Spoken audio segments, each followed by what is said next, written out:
jurisdictions, as well as the request to the governor for the National Guard, and we're appreciative of the assistance. Our community is tired. Our officers are tired. Our businesses are tired. And this additional support is necessary.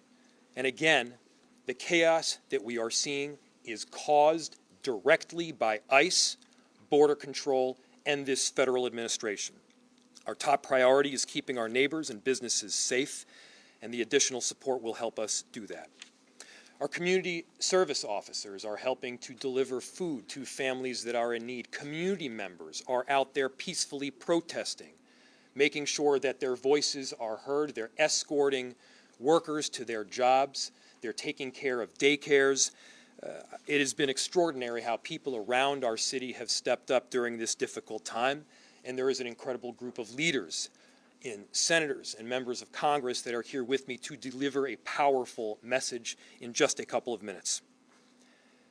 We're also working closely with our immigration task force to make sure that clear and transparent information is coordinated.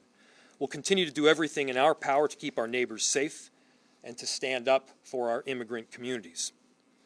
Most of the protests that we've seen have remained peaceful. Let's keep it that way. Let's not counter Donald Trump's chaos with our own version of chaos here. I understand that people are angry. I'm angry. I understand that people are experiencing trauma. It makes sense. Our communities have been placed on the very front line, and this has been ongoing now for weeks. It must end. Remember, it's only our city that will suffer if there is damage or destruction that is done. Finally, to the victim's family and friends, our hearts are with you. Our love goes out to you. I know that there is nothing that I can say right now that will ease the pain. But I hope you know that Minneapolis cares deeply for you. There are 435,000 residents that will do everything possible to stand with you. With that, I'll turn it over to Chief O'Hara, who can give more of an update on the plans for tonight.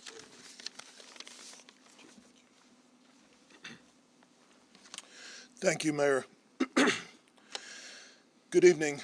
I'm going to provide a brief update on the events today and our plans to maintain order in the city. I recognize that this is a volatile and emotional situation, and our focus remains, as it always has been, on de-escalation, slowing things down, and maintaining peace and order in this city.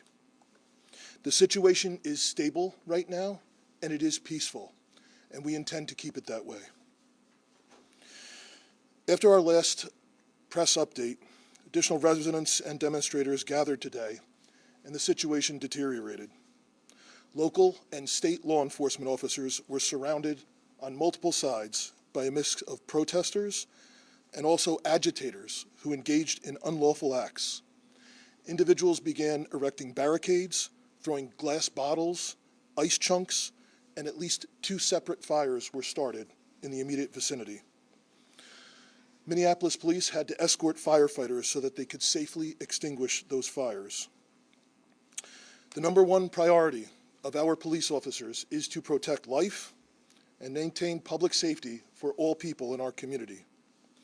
And so given the volatility and rising public safety risks for residents, for demonstrators, and police officers, state and local law enforcement did deploy less lethal and gas munitions at that assembly in order to allow for a safe egress of law enforcement and to prevent further violence and damage. We do everything that we possibly can to de-escalate whenever possible, and the actions that were taken today were in response to a dangerous and escalating situation that already had multiple confrontations. The gathering at the scene now is peaceful, and we need everyone to respect the lives and property of all people in our community. In order to maintain that peace, we have established a vehicle exclusionary zone in the affected area. That zone has allowed traffic to be safely managed and has significantly reduced the risk of escalation, ensuring access for emergency vehicles, for residents of the area, and for lawful, peaceful demonstrations. This zone will be maintained by uniformed police officers of the Minneapolis Police Department, working alongside members of the Minnesota National Guard. National Guard members will be wearing fluorescent yellow safety traffic vests and will be working alongside uniformed Minneapolis police. In addition to the Minnesota State Patrol and Hennepin County Sheriff's Office that assisted at the scene, the St. Paul Police, Ramsey County Sheriff's Office, and numerous Hennepin County suburban police departments are assisting with answering 911 calls in the city of Minneapolis today. The loss of human life, yet again, is a tragedy. We pray all people can recognize that, and we extend our condolences, as the mayor has said, to the loved ones of the deceased. To the people of our city, we understand that the pressure has been building for weeks. We understand the hurt and frustration that this causes. But again, if you choose to come out, if you choose to demonstrate, peacefully assemble, do so lawfully, and understand that the men and women in this uniform standing here tonight are committed first and foremost to protecting the lives of every single person in this city.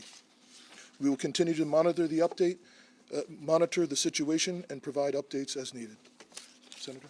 Thank you. Thank you, Mayor. Thank you, Chief, for your strong leadership during this crisis.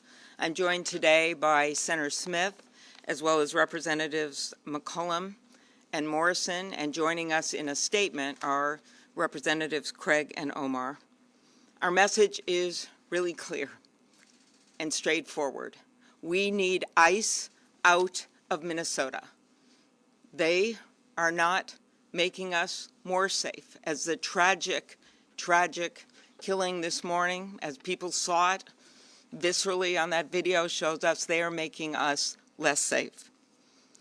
With 3,000 agents, which of course includes border control, outnumbering the sworn police officers in Minneapolis and St. Paul by 3 to 1, and even larger than the 10 metropolitan police departments, this is completely out of whack, completely out of balance, and now 3 people have been shot, 2 resulting in death.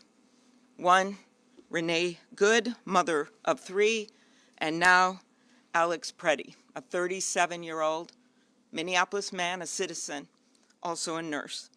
They both have families that love them very much. This city has been under siege, and I want to make something clear. As the mayor and the police chief are doing their job for this city, it's not just the cities. It's not just Minneapolis and St. Paul, as you'll hear from the members of Congress. It is the suburbs where kids have been lured in and abducted. It is small towns all across our state, rural areas. This has gone way beyond some stated purpose of the fraud investigation or apprehending violent offenders.